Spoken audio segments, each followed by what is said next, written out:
I'm fat. And everybody started laughing. You just have to give me this seat.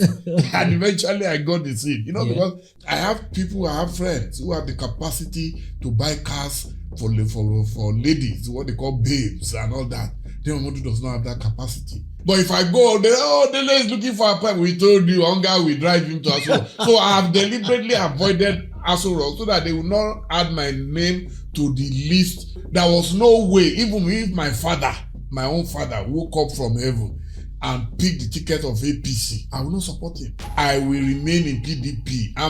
Right now I'm embarrassed by what is happening in PDP. I'm a man of my word.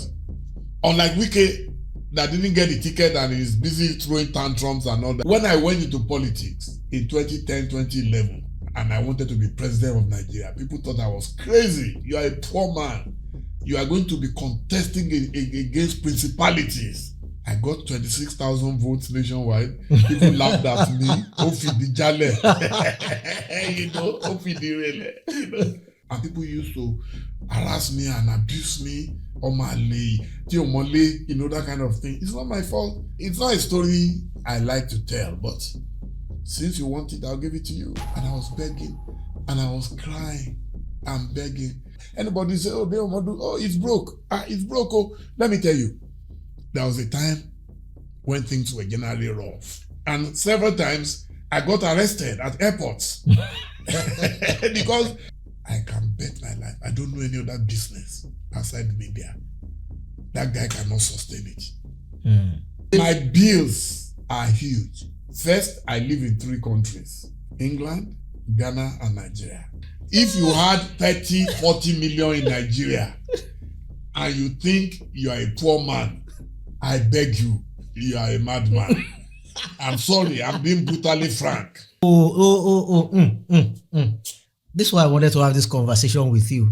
Bobby, could you repeat that if you can remember what you said exactly?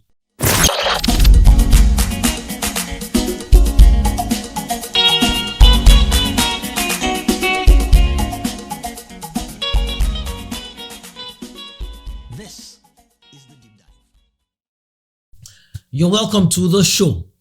Thank you for tuning in or clicking in, whichever one it is. Would also like to say thank you to our partners on the show. First of all is Lightforth. Lightforth is the app that makes looking for a job or transferring from one job to another just seamless.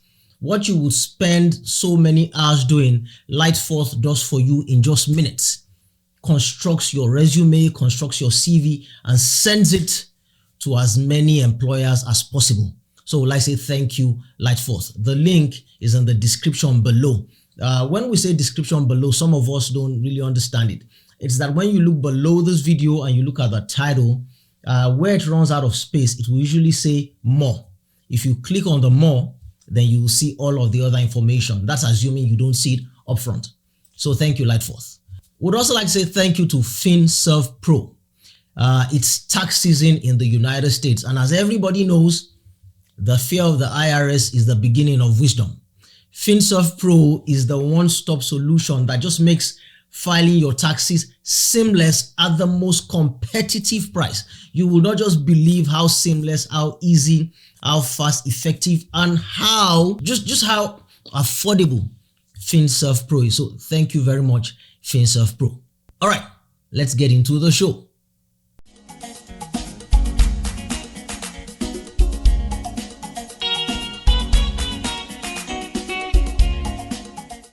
Bob Do. Thank you, baby face. Live in Dallas, Texas. Bob Do. I'm happy to be in your neighborhood.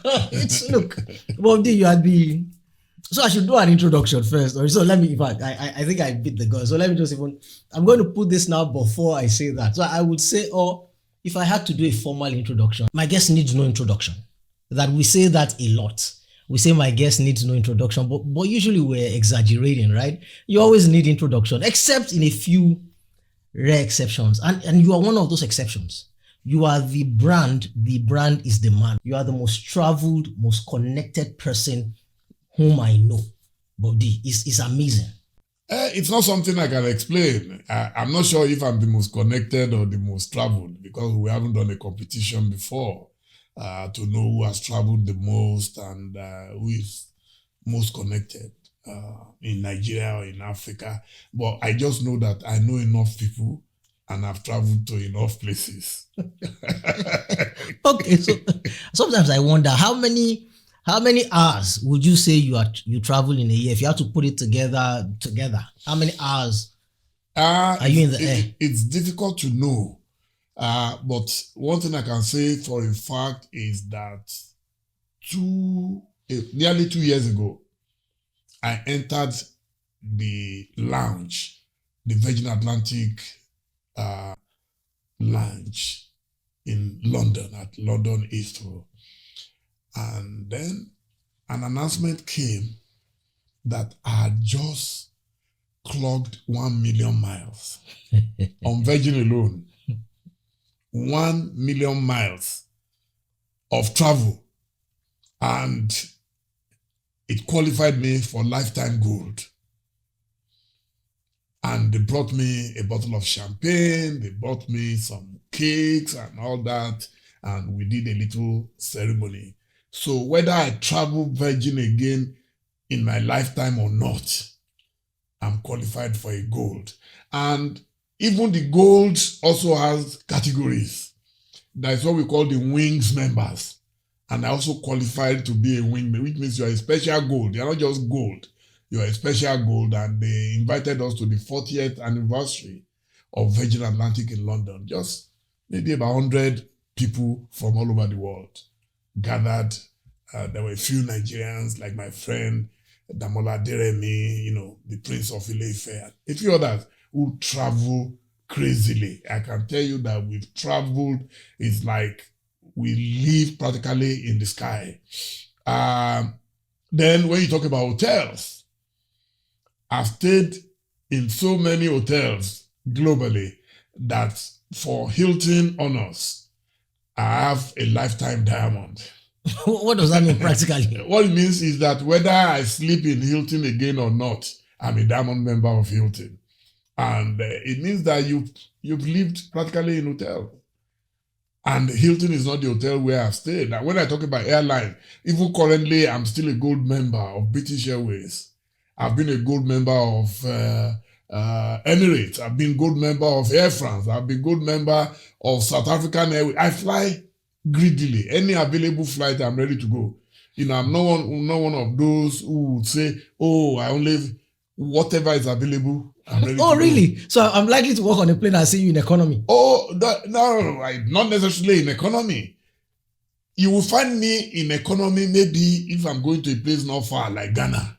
Okay. Sometimes I get angry because I have to pay almost what would take me to London to fly for 45 minutes. And sometimes it doesn't make sense to me. So, and I'm not acting. The reason I'm flying business class or first class is because of my size. I'm ebullient. that's what we're putting it. Yeah, that's it. In fact, there was a day I got to, I think it was Arik in Lagos. I was going somewhere and there was no business class. And I begged them, I said, even in your business class, I have to struggle to fit in. I'm fat. And everybody started laughing. You just have to give me this seat. And eventually I got the seat, because I'm willing to laugh at myself sometimes. I'm not the type that cares about what people are going to say or how people are going to feel. I'm not trying to impress anybody. People fly subject to status. I don't do that. I fly subject to comfort. If that is it, then because I think about it sometimes, and I'm always thinking that look, I like, because for me I like the premium economy seats on certain airlines. Yeah. Those premium, and look at my size. I'm not the biggest person. You have space, so I'm asking myself, and I don't eat that much.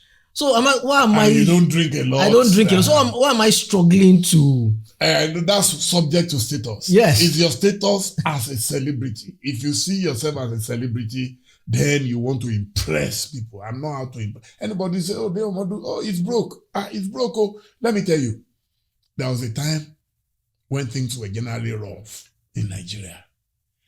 And if the economy is bad, you must readjust. That's the problem with our political leaders in Nigeria today, who are not ready to adjust. People are still living as if every day is Christmas. So, but because I run a private business, so I'm the one who pays all the bills, I cannot afford that flight of fancy where people must see me always in first class. If my business dies, not only Dele Momodu will perish, all my dependents, all my staff will perish with me.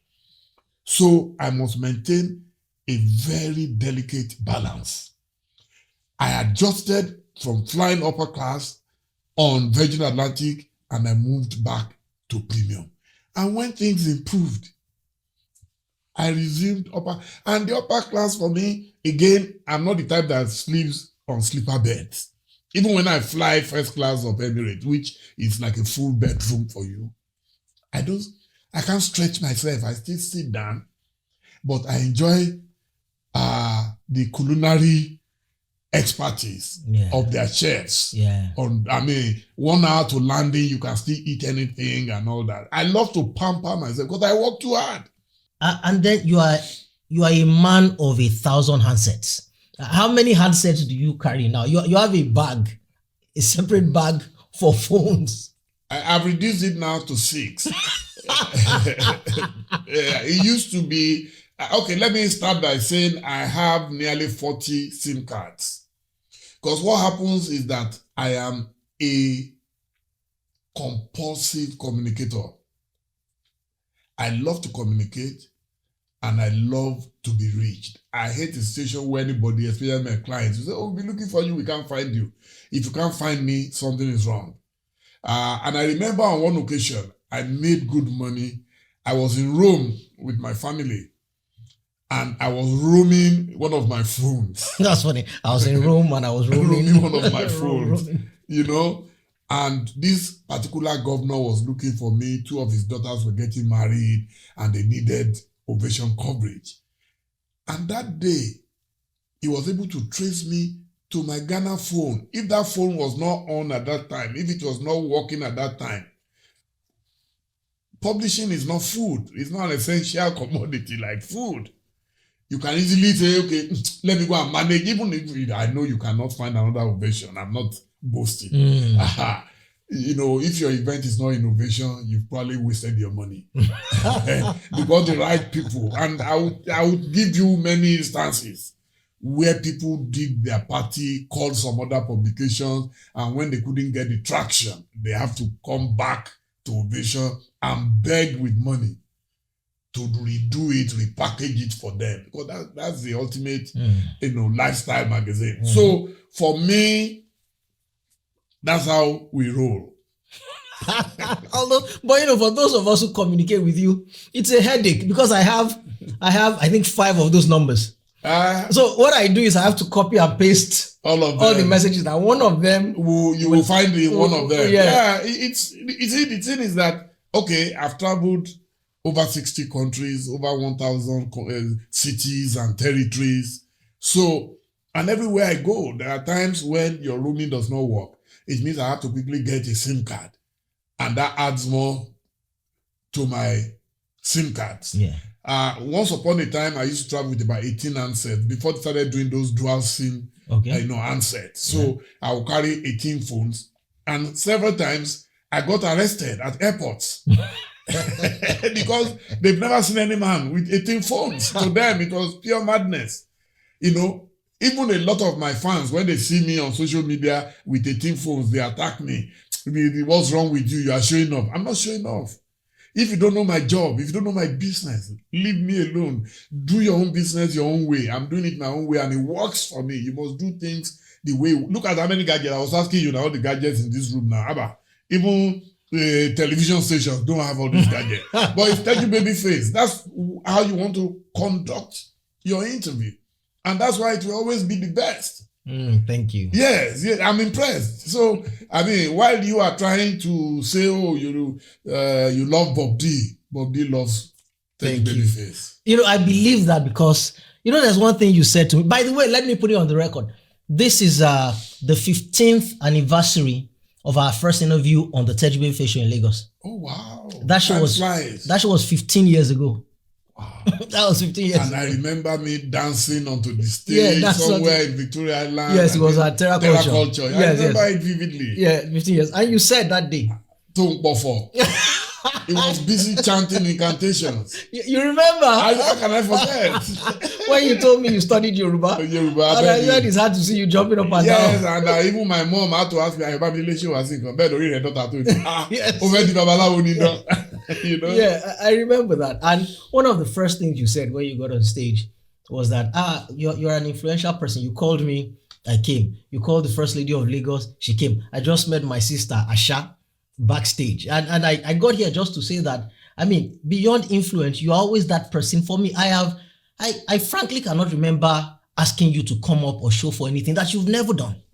No, you see, because people have been there for me, I can never forget where I'm coming from. I was telling someone yesterday, I said I was a late comer in Lagos. I arrived in Lagos at the age of 28. So it was too late for me to become a Lagos boy. But the person was asking me, how do you do it? You relate to the high, the low, the middle, the everywhere. You are comfortable with everyone. I said, why not? Because I'm not a Lagos boy. In Lagos, you have to gompa, or Ganusi, the latest slang I'm hearing, I don't know. Ganusi. Or Ganusi. But Dele Momodu is always Dele Momodu. I do things my own way. And you see, I'm a child of diversity. I'm a child of destiny. And God has blessed me. And so you extend that to... you have to. There's no big deal. Who are you? Who are you, Regan? So that's the way I think. There is nothing you are that nobody else can be or even bigger or better. Yeah, because I always wonder, I always want to ask you, because you make everybody feel like they are the most special person on the face of the earth. But everybody, trust me, everybody is special. And I look out for the good in others. Some people are looking out for the worst of you. I'm looking out for the best of you. And when I discover it, I nurture it. I appreciate it. If I can support it, then I support it.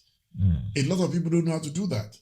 No, they don't. It's unusual, which is why it strikes. And some people have this competitive spirit. I remember some magazines came out about 20 years ago to compete with Ovation. And I was driving in America.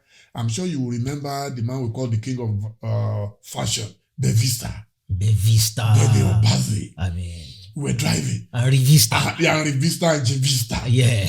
And one of my staff called me frantically from Nigeria, a photographer. Hey, publisher, there is trouble. I thought someone died. I said, what's the trouble? Said there's a new magazine. I said, what's wrong with it? It looks exactly like Ovation. I said, did they write Ovation on it? He said, no. I said, so what's the trouble? He's paying his staff 50,000. At the time, we were paying maybe 15,000. The guy came to lure people away. And I said, you want to join them? You are free to go and take the 50,000. And he said, not that. I said, no, I am telling you, if I were you, and you need a good salary, me, I can't afford that 50,000. And there is a new kid on the block who is offering you 50,000. Please go and take it. So after he dropped the phone, I told the Vista, I said, I can bet my life. I don't know any other business outside media. That guy cannot sustain it.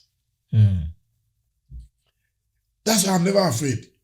Because what I put into Ovation, hey, Lord is my witness. It's my entire life.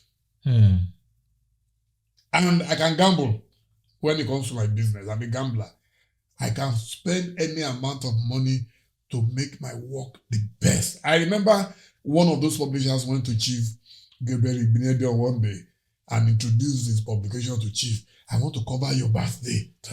And Chief said, what's the name of your magazine?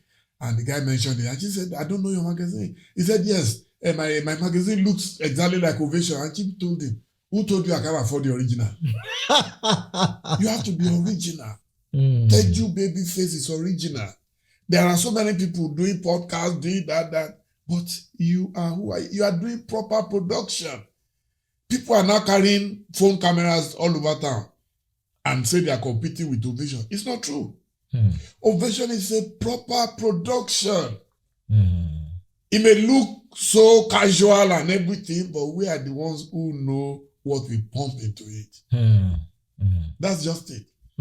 Bob D, you're that rare combination of very interesting guests and very difficult guests. I'll tell you why.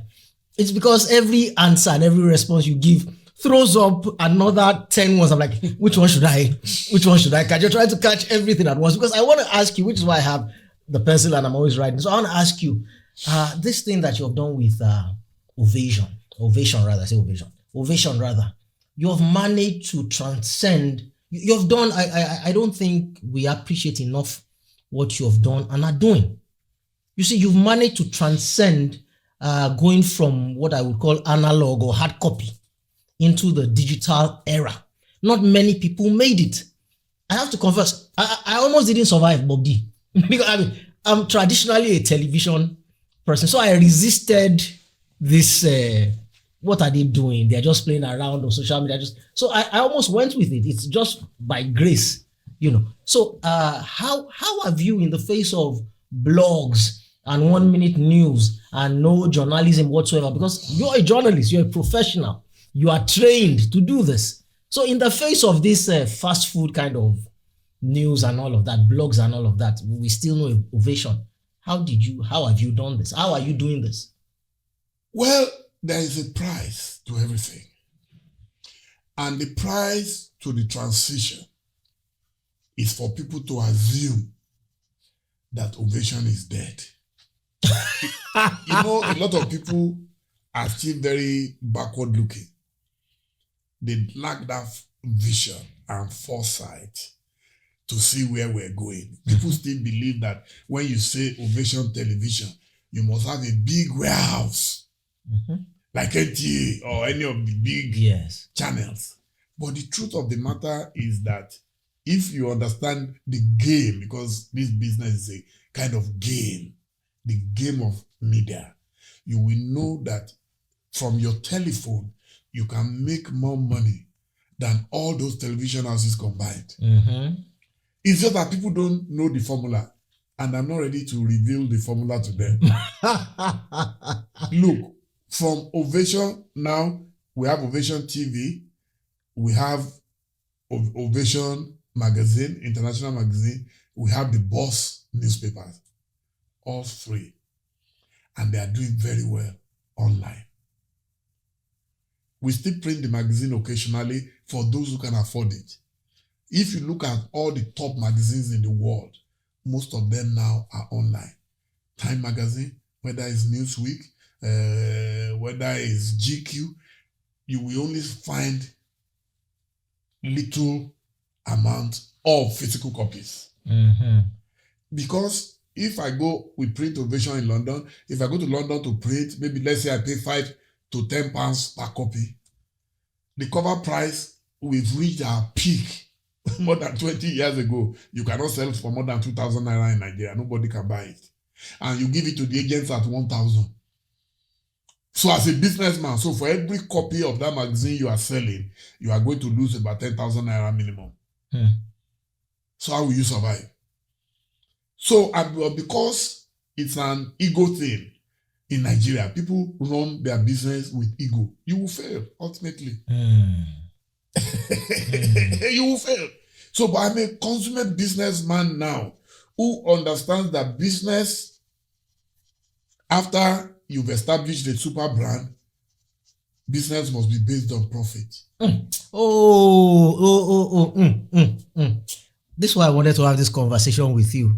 Bob D, could you repeat that if you can remember what you said exactly? Yeah. After you've built... After that super brand. Yes, sir. The ego is no longer involved. It's about profit. Are you able to pay your bills? Bondo! If you are not able to pay your bills, I can tell you I found a reason in the last 7 to 10 years. When I went into politics in 2010, 2011, and I wanted to be president of Nigeria, people thought I was crazy. How will you do it? You are a poor man. you are going to be contesting against principalities. But they didn't understand that I'm a child of destiny. That God, at every point in my life, is leading me somewhere that I may not even recognize instantly. So I went into it. I got 26,000 votes nationwide. People laughed at me. Ofidi Jale. Ofidi Rele. But God lifted me up through it because that was how I got introduced to social media. So social media for me started from politics. I now later translated it into business. So I see how you made the leap and others couldn't. They couldn't. It was from politics. It was providential. You won't believe it. My life itself is providential. Coming to Lagos, I had wanted to be a teacher, marry a teacher, and live happily thereafter.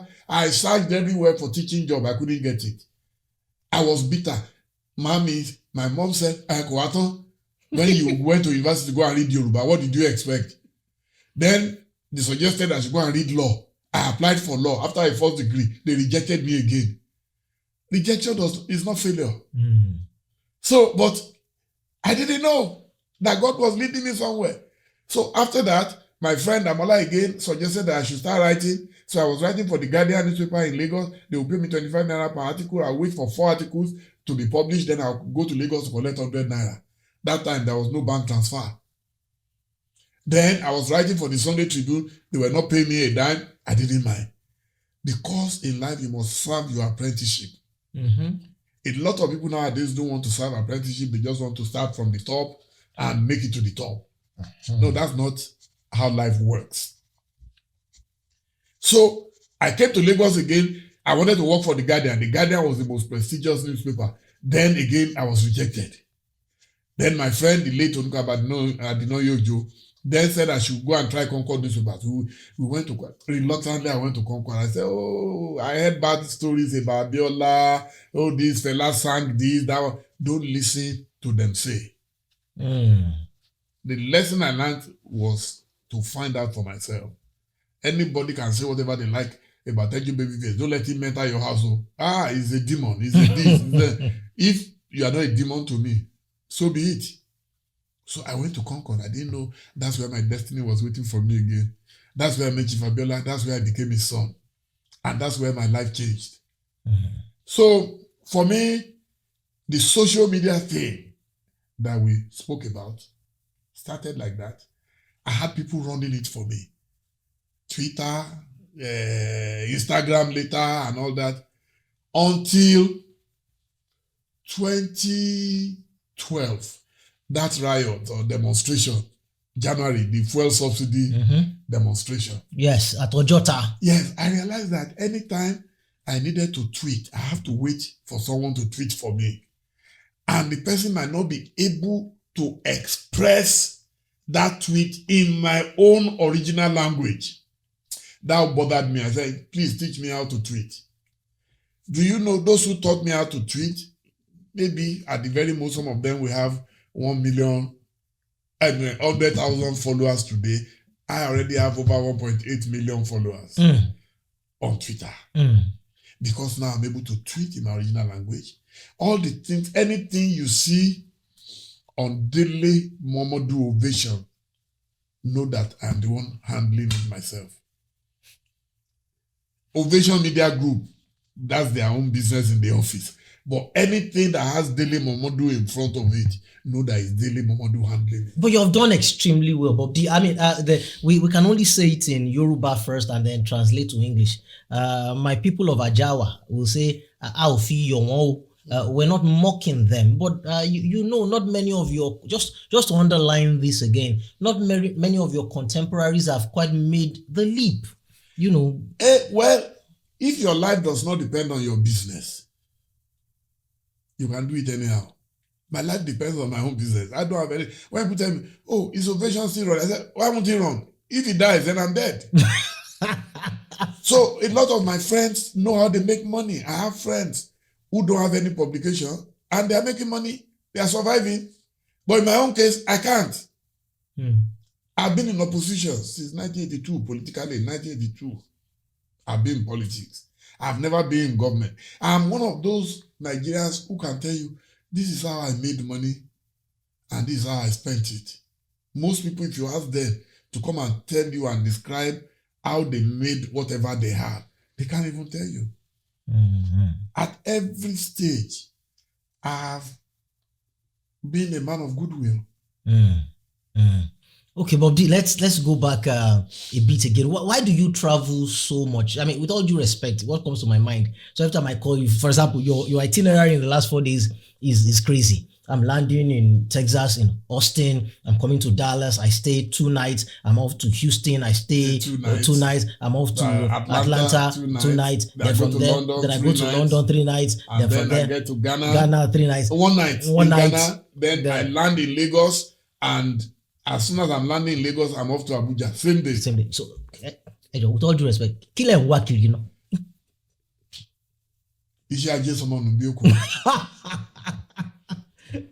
Okay, so this is my bills are huge. First, I live in 3 countries: England, Ghana, and Nigeria. I have to pay bills. I have families. I have staff. In Lagos, I have to pay my bills in my house. I live in Ikoyi.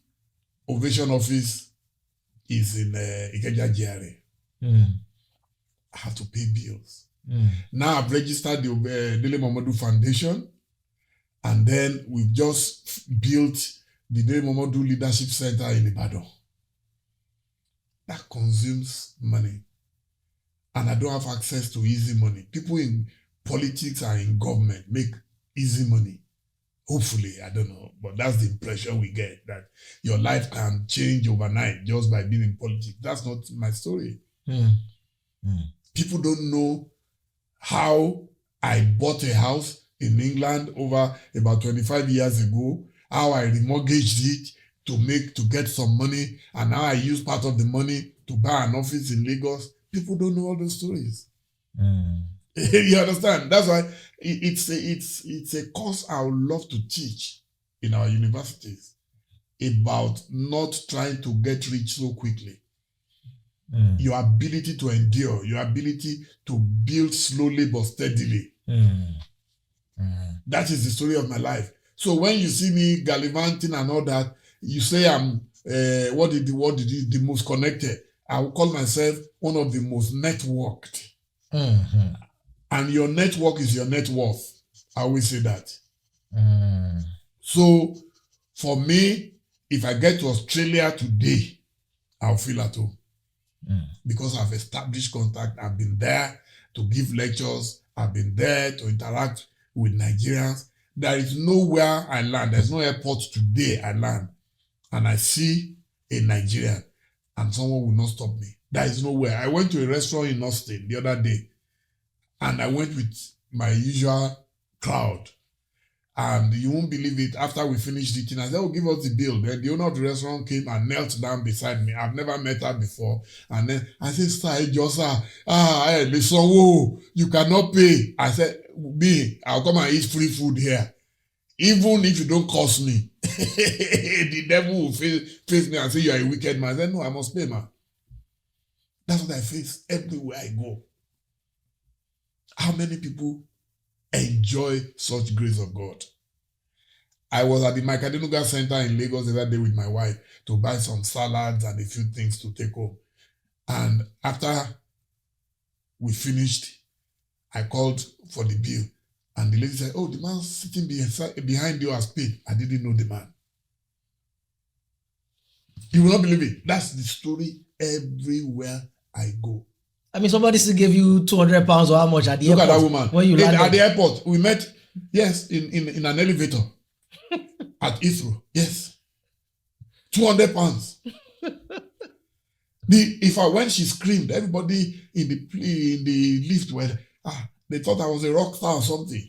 And I'm like, but you are the rock star of publishing. Oh, no. Rock star. I'm just an ordinary Nigerian, an ordinary African, hustling like every other person. Bob, I wrote this. First of all, let me quote this because I'm going to have this framed. This thing, because you saw me excited and buzzing just a few minutes ago.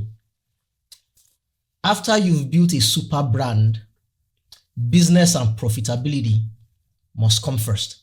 That's it. You will not just believe what validation and corroboration and liberation you've given to my life with that one statement that you just made. You won't believe what release. There's a question that I have been battling now for years that has now come to a head in the last couple of days. It consumes my nearly every waking minute.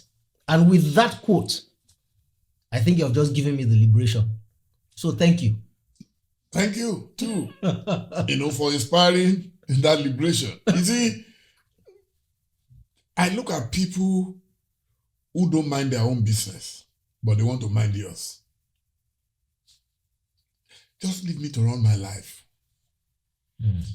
If I'm running it well, fine. If I'm not, that's my business. But in Africa, you find a lot of people, outsiders, who weep louder than the bereaved. Oh, Baba, how the broke, how the finish? Because I no longer drive a Bentley. Because I no longer make the kind of noise that I used to make. Does not mean I'm finished. It's just that as I grow older, I am reasonable enough to know that I'm approaching 65 in May this year. By the grace of God, I'll be 65. What remains of me is my legacy. If it's about flying, I have nothing to prove again. I've flown to all continents. I've made money, I've spent money. Now I'm racing against time by numbering my days as recommended by the only book, the Bible. You must number your days. If you don't number your days will expire and you will not even realize it has expired. Could you explain that? Everybody has an expiry date. Because that, by what you said, I figure that means that you are still alive and your days have expired, but you don't know that your days have expired. Because the older you get, the faster you dilapidate. We started as a baby. If you live long enough, you will become a baby. Your hands are shaking, your legs are shaking, your teeth all gone, your ears, you can hardly hear, your eyesight, you are totally blurred, if not totally blind. You must prepare for that day. So every day, what I do is I minus 1. Today is gone. By the time I turn 65, it means I have 15 years to get to 80. When did I celebrate my 50th birthday? 15 years ago. It means that I have exactly, this is mathematical, exactly the same 15 years that I spent from 50 to 65 to get to 80. When you put it that way. Yeah, when you put it that way, you'll be scared. When you put it that way. Yeah, but it's the reality. I am lucky. I tell people, I show it off. I say, look at me. Without grease, without all those pomade and everything, I'm shiny. But nobody shines forever. If you don't know that reality, let me jolt you. My ultimate mentor, Chief M.K. Abiola, died 1 month short of 61. Chief Abiola died before he turned 61. And now me, I want to turn 65. And look at what Chief Abiola built in those 60 years plus. Some of us are 70, at 80, we will not be able to build 10% of it. And we're doing shakara. You are a big man. Which is a big man? So the little that you can achieve now, I'm raising again. And part of it now is that I have to give more attention to family, to friends, to associates, to old schoolmates. I'm running against time. My father died, it will be 52 years on June 14 this year. He died June 14, 1973. My father died. He didn't take us home in Edo State, or one is now in Edo State. We didn't know where we came from. And people used to harass me and abuse me, Omale, Tiomole, that kind of thing. It's not my fault. My mom was a Yoruba woman from Bogon in Osun State, and my father came from Edo. I don't know how he navigated his way to Ilefe. Met my mom, they got married, and I'm the only child of, the only product of that marriage. So, but now, so that my own children too will not be, they will not transfer that aggression and bitterness against my children if they don't know whom they are. So I'm building a little, bungalow in the village. In Ife or in Ife, my father's village. Bogon is not a problem. Okay. Bogon is not a problem. My mom lived in Modakeke before she died. So Modakeke is there. That place too, I'm rebuilding. So that people will not say, oh, we see him on television all the time, but come and look at his family, wretched family. That's what I've been working for. That's what I call legacy. You must build, your family house. We're not ostentatious in nature. We're all scholars. My brother is a professor of physics, got PhD from Stanford. In our family, we don't have a billionaire. All we have are scholars. And we're proud of them. But the little that we have, then as a community, we must make it work for every one of us. Mm-hmm. As much as, of course, you cannot do it all. Okay. But the little I can do, any little thing I have now, I'm thinking of a project instantly. Mm. That was not my priority in the past because I was trying to build a super brand. So first you have to look good. You have to be well fed for you to feed others. Mm. Mm. So you can see me now. I'm slimming down. Not because I'm taking sleeping pills. Because I'm slimming down on behalf of other people. Okay. So if I was eating two akashueko tele, so now I've split it into two so that someone else can have the other half. Mm. But that's life. Okay. Dr. Damola, please help us raise Bob this mic a bit. It's touching the table. So let's go to Dr. Damola's question, which that's enough. Which now tallies with something you said, because I wrote it down. You said you want to talk to people in the university, the ability to endure. And I remember our interview in 2010. You spoke about how you endured. In fact, this was how you put it. When you were in exile in London, people will say, those of you. In fact, this was how you said it. Those of you who were in London, you were enjoying. I said, enjoyment how? So I mean, you suffered in London, and you were telling us a story, and Dr. Damola was getting so engrossed. And I said, no, I want you to say it on the microphone. So in London and living and enjoy, just tell us that London thing with your housing situation. It's not a story I like to tell, but since you want it, I'll give it to you. I had the misfortune of renting a house from a hardworking Nigerian.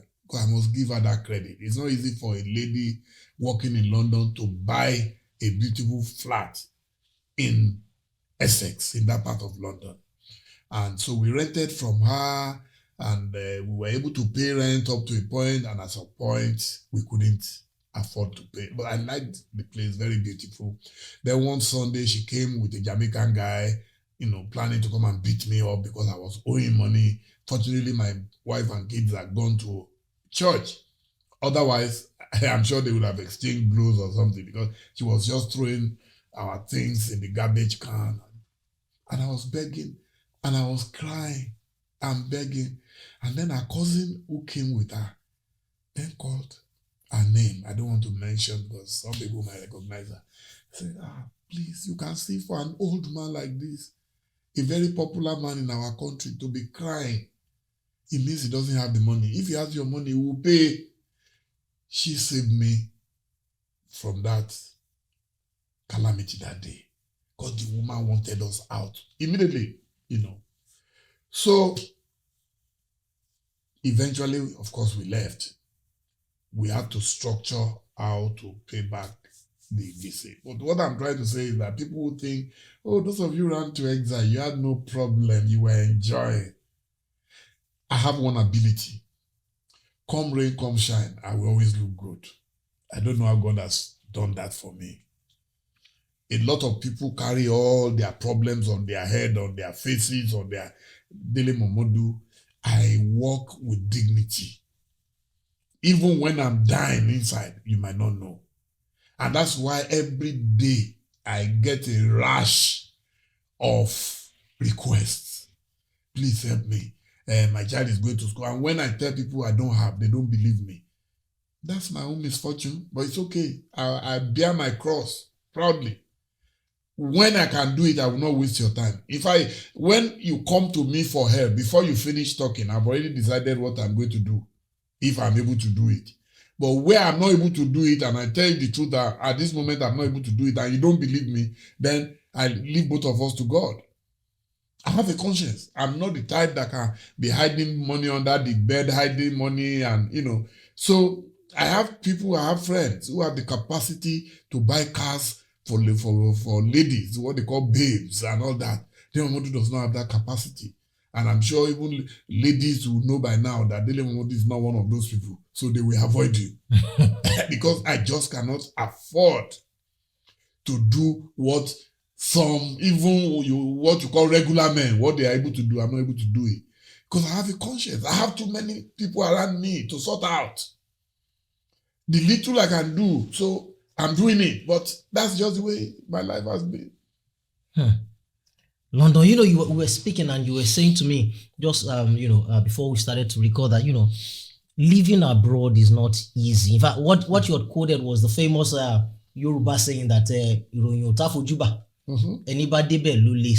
which I think the closest English way of saying it is experience is the best teacher, seeing is believing.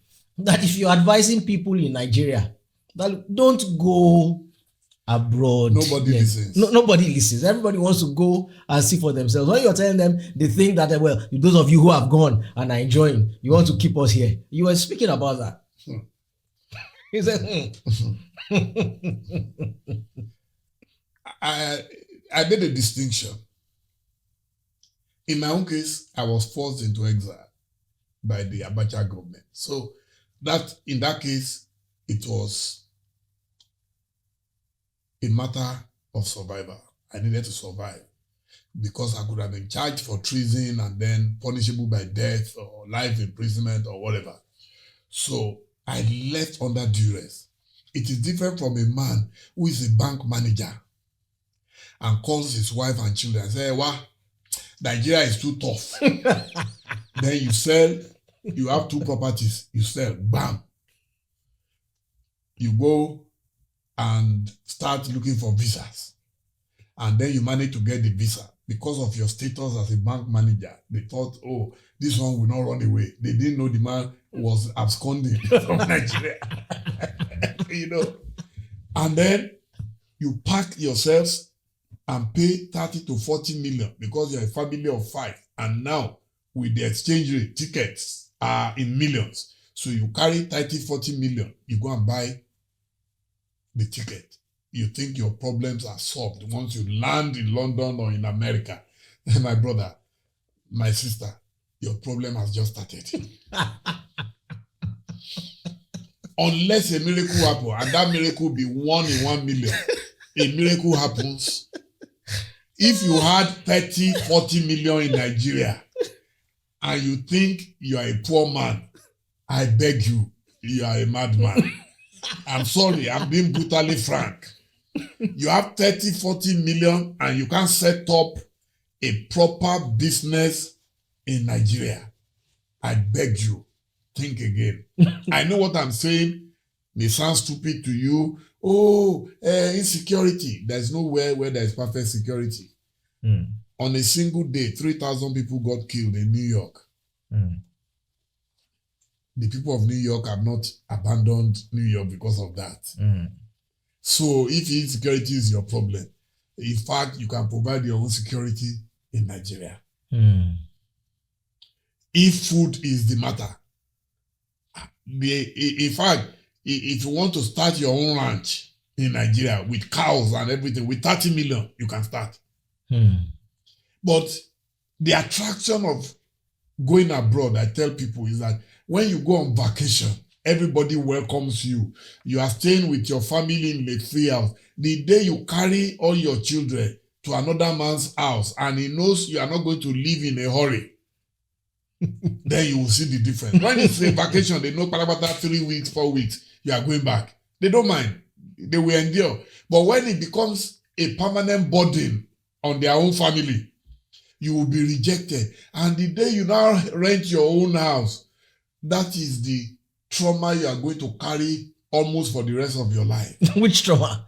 The rejection from your friends or the trauma of renting? The trauma of renting your own house, because now you have to face the reality of paying your own bills abroad. And there is no mercy. They are merciless. There's nothing like, I'm owing NEPA. Let me go to NEPA and bribe someone or beg someone to help me. There is nothing like that. Your money finishes, your life goes.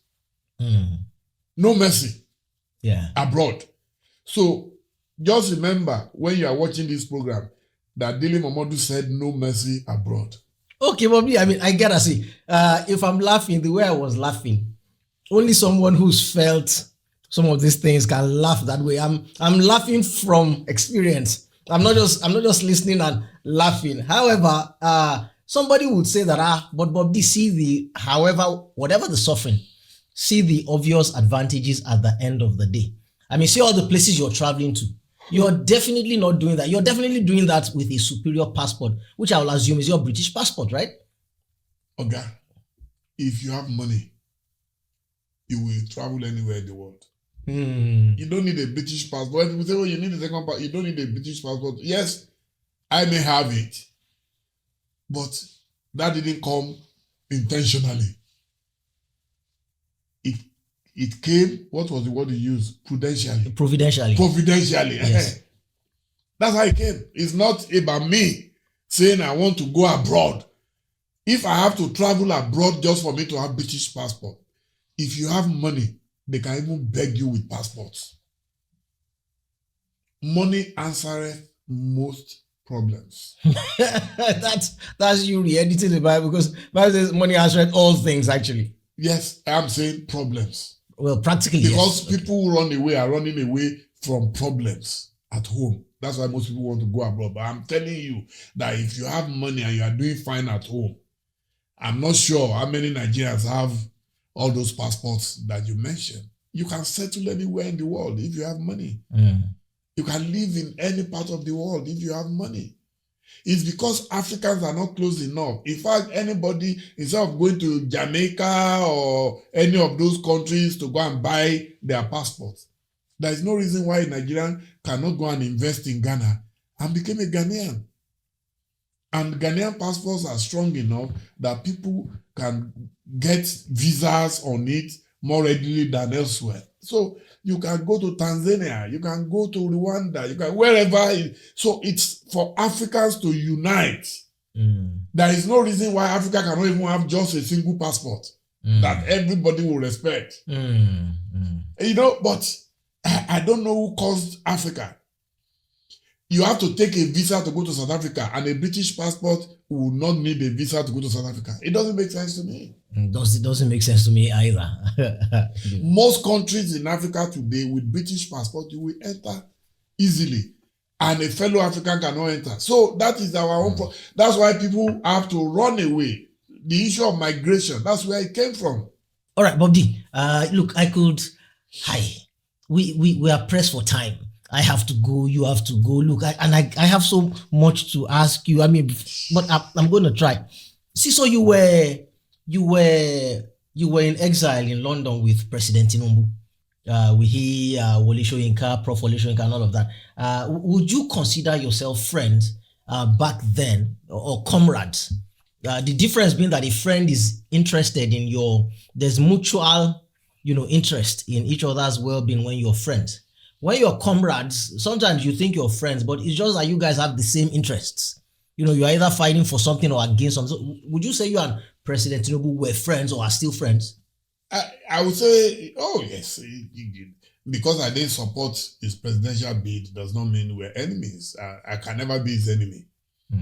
I've always been a great fan of his, and I think he's much older than me. The respect is mutual. I can say freely that he loves me. He's shown me love. But that love does not translate to politics, that because he loves me and I love him, I must support his political ambition. And in my own case, I had a very special reason. I was already a member of PDP, and I wanted to contest on the platform of PDP before he joined the race in APC. Okay. And in PDP, they asked us when we were buying our forms, if you don't get our ticket, would you abandon ship? And my answer was no. I'm a man of my word. My answer was no. Unlike Wike, that didn't get the ticket and is busy throwing tantrums and all that, I said I will remain in PDP. I'm remaining. Right now, I'm embarrassed by what is happening in PDP, but I've not left PDP. Nobody likes what is happening in PDP right now because some people have hijacked the soul and body of PDP. So there was no way, even if my father, my own father, woke up from heaven and picked the ticket of APC, I will not support him. So people don't understand that principle. I'm a principled man. And people now try to create enmity. If Nigeria was a normal place, by now they have gone to Aso Rock to go and greet him as a brother and as a friend. But if I go, Dele is looking for a pipe. We told you, hunger will drive him to Aso Rock. So I have deliberately avoided Aso Rock so that they will not add my name to the list of political jobbers. It's deliberate, it's intentional, and I have no apologies. They are waiting. People are waiting for the day I will trend on social media. Oh, he has gone there, finally to beg. I work hard enough. I'll be 65. In a reasonable country, should I not retire now? So people don't. So when people are saying, and then people are teaching me bad manners. Then while I was in PDP, after I lost the primary, in which they said I recorded 0, and I said, yes, I paid for nothing and I got nothing. There's nothing to be ashamed of. So people, Alhaji Atiku Abubakar offered me an appointment within his presidential campaign as the director of strategic communications. So what do you expect me to do? To abandon that job and go and follow Tinubu? I have a conscience. Once I committed myself to taking that appointment, nothing was going to take me away from that assignment. And let me tell you something. People were busy going to Alhaji Atiku Abubakar to tell him Dele is Tinubu's spy. So you now want me to confirm that I was indeed a spy by abandoning him and jumping. People don't have a conscience any longer. People are shameless. People are finding all kinds of spurious excuses to explain away their rascality and insensitivity, because you have to be sensitive in life. I'm a very sensitive man. I have nothing, absolutely nothing against Tinubu. I've spoken to Sheyi, his son, a couple of times. We're members of the same family. But that does not mean I will now abandon my own appointment and assignment with Atiku to go and join him. It shows irresponsibility. We have to be responsible for our actions and our inactions. Everything cannot be about politics. Everything cannot be about money. Atiku cannot give me 1% of what I will get if I'm with Tinubu. But I chose to make that sacrifice. I think Chief MQ Abela used to tell us that sacrifice is never convenient. What I'm doing in Nigeria, to be permanently in opposition since 1982 to date, is not common. And it is not convenient. But I'm happy doing it.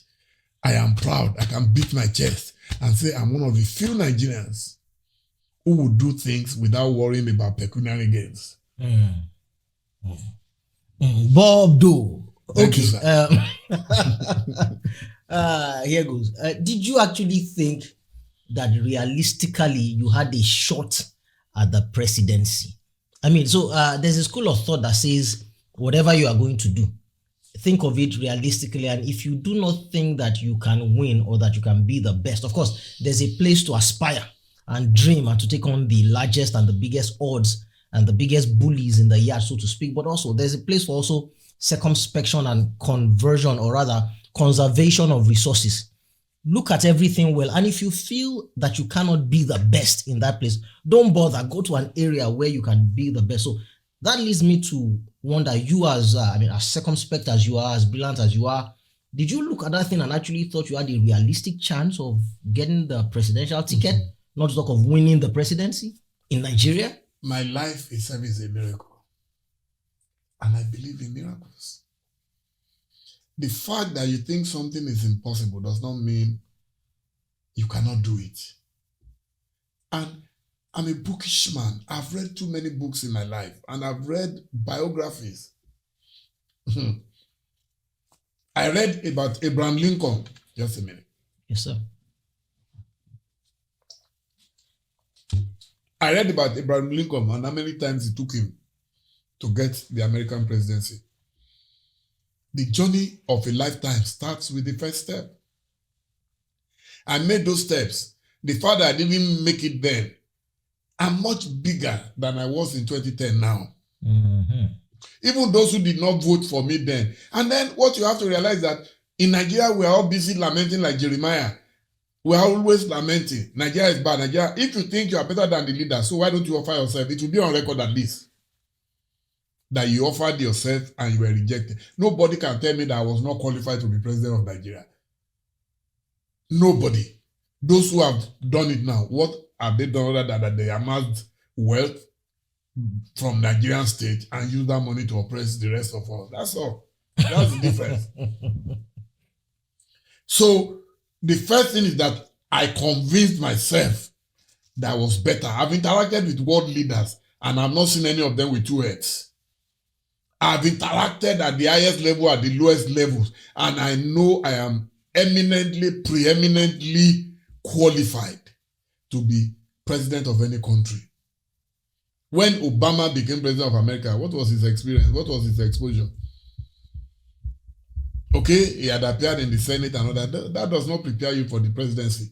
You see, leadership is not about how long you've spent in politics. It's about managing people and resources. I've managed people and resources. Hundreds of millions of dollars I've managed. You can look at Ovation as it's not an ordinary newspaper. Any business that has survived 29 years, it's not a joke. It's not a fluke. I've managed very meticulously, assiduously. I've managed people and resources. So once I convinced myself, the rest now is how do you get it? How do you get it is what you are now looking at as being insurmountable. But nothing is insurmountable. It's also a game of chance. What happened to Macron in France? The guy came from nowhere. I think it was about 37 at the time. He came from nowhere because circumstances can position. Look at Femi Adedola's dad. Nobody gave him a chance that he would become governor of Lagos State. He was probably the poorest among the candidates. Everything, all the odds were against him. Did Ote not become dollar? From nowhere, he became governor. And people remember him today as a great man. It was in his old days. Would anybody have believed that Joe Biden would come after Obama, a much younger person, for whom he was vice president? And he came back to be president. So it's a question of destiny. That's why sometimes when people say Atiku should not contest, what's your business? If God has given him the grace, God has given him the health, God has given him the resources to run, you are not the one that will discourage him. Let him run. And if you don't like him, don't vote for him. Simple. That's why they call it democracy. Look, there is no gambling bigger than presidential race. How many people believe that Donald Trump, after going for 4 years, will come back spectacularly and become the president of America? But if he didn't participate, the assumption would have been validated that he can never be president again.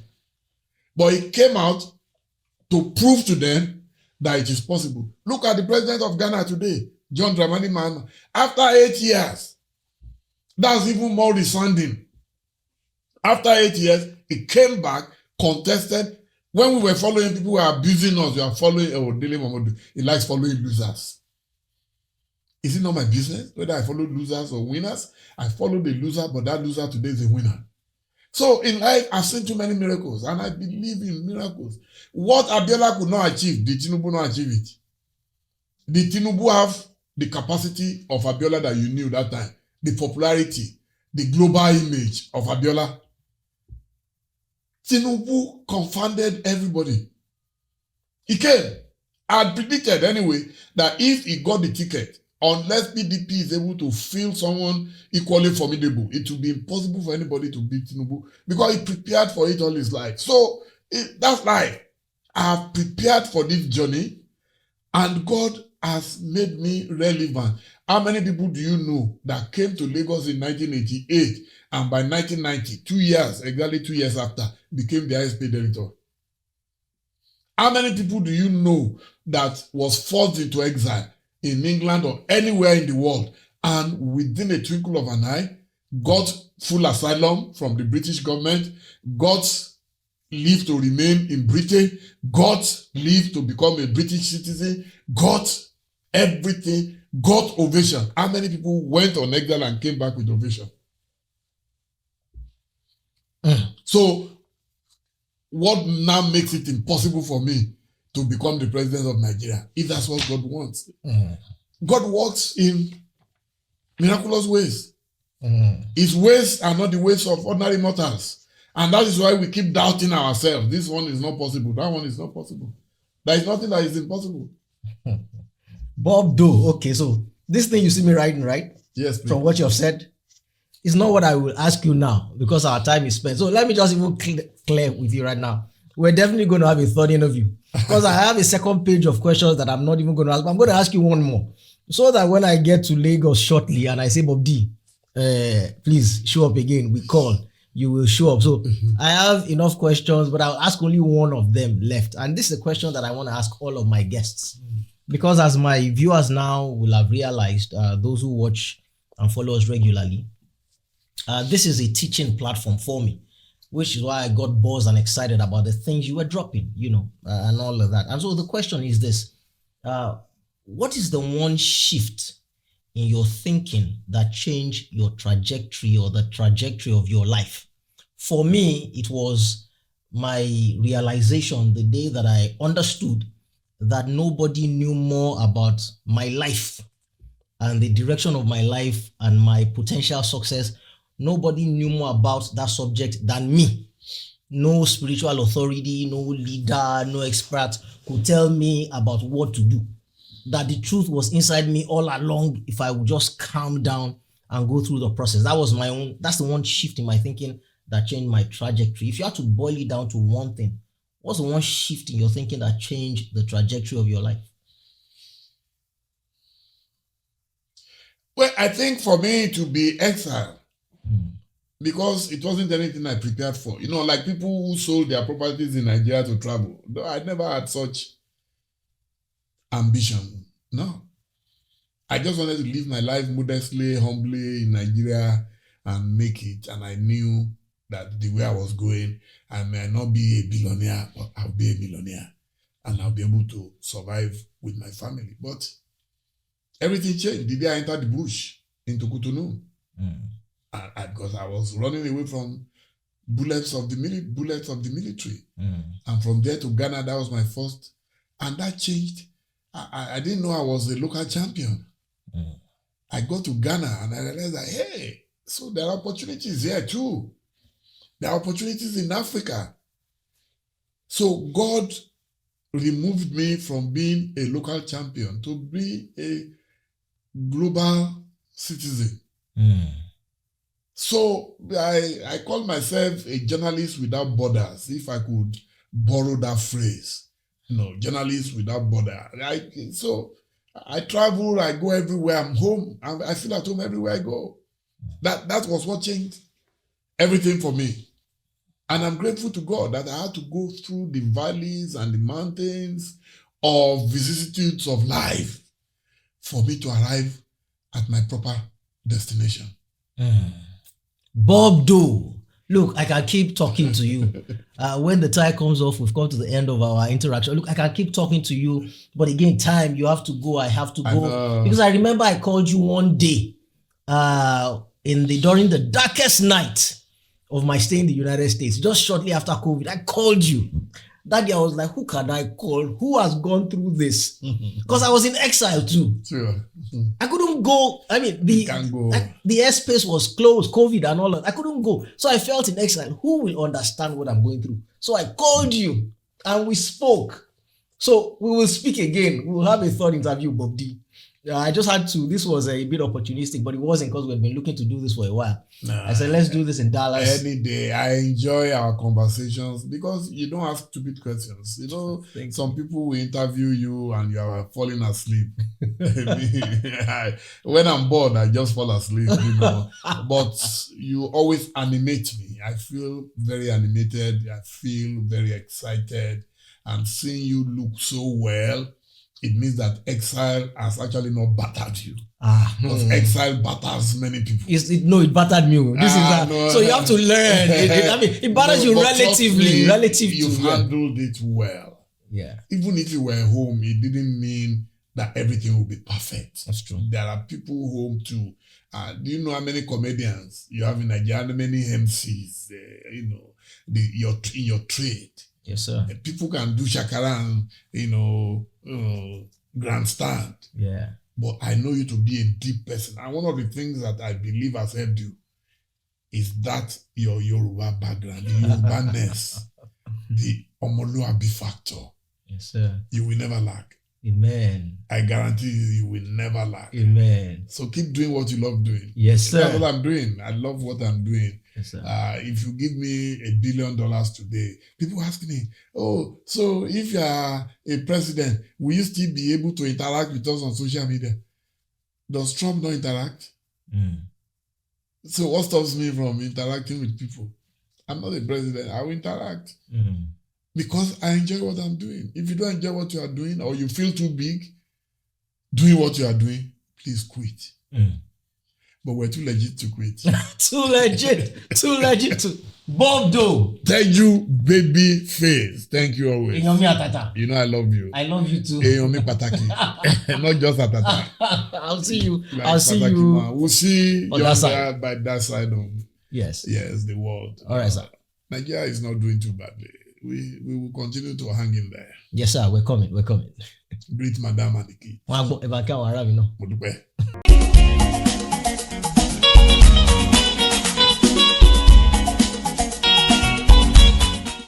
And now, before we go, it's time for our last word tonight. It was Chief Dr. Orlando Owo, the immortal Chief Dr. Orlando Owo, who said, nítorí alájọbí ò sí mọ́ o, alájọgbé mà ló kù o, alájọgbé ò tún wá tó inú ẹni lódodo ẹni.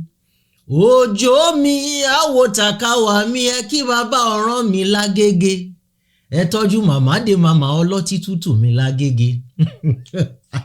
I've gone too far. I just needed a line there, but I cannot sing that that verse or those lines without going deep. It's just such melody. That album, by the way, if you're interested, is called Money for Hand, Back for Ground. Yeah. Okay, so the line I'm looking for, the line we're focusing on in those in that verse is Inu eni lododo eni. And I've said it a few times on the show. One of the translations of that, or one of the applications of that, is that your deepest truth lies within you, which is why the people of Ajawa say, "Bi inu sheri lo biyan." It's hard to translate that. It just means, it just again goes down to the fact that your greatest truth, your greatest compass is within you, is your internal compass. Which is why I chose the King Sunny Ade song, Conscience, and I still choose it as the soundtrack for our show. That yeah, that song, the message of that song is that you have a conscience that is the greatest guide for your life. In other words, my message here, as I have said on several occasions, is at some point, you must outgrow experts and authorities and mentors on the issues of your life. There is nobody that knows more about your life than you do. Yeah, when we're younger, we need mentors. I wrote an entire book about that called Forget Principles, Find a Mentor. But at a certain point, you're supposed to outgrow your mentors. The people of Ajawa say, Adura wa ni ki awon omo wa oju wa lo. The prayer of every decent parent, not to even talk of good or great parents, is that your offspring, your children, may achieve more and be greater than you.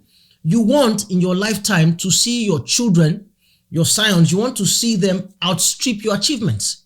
So the prayer of any good mentor is that you should outgrow them and not be coming to them for affirmations or validations after a certain point. You graduated from school. You're not still in school, are you? Exactly. You must learn as you grow to trust yourself and give more respect to your own internal compass. And I understand a whole lot of the times we need to call somebody on the phone. We need to listen to somebody to assure us that we're still on the right path. But you must outgrow that. Masters don't do that. Masters trust themselves. They trust their inner compass.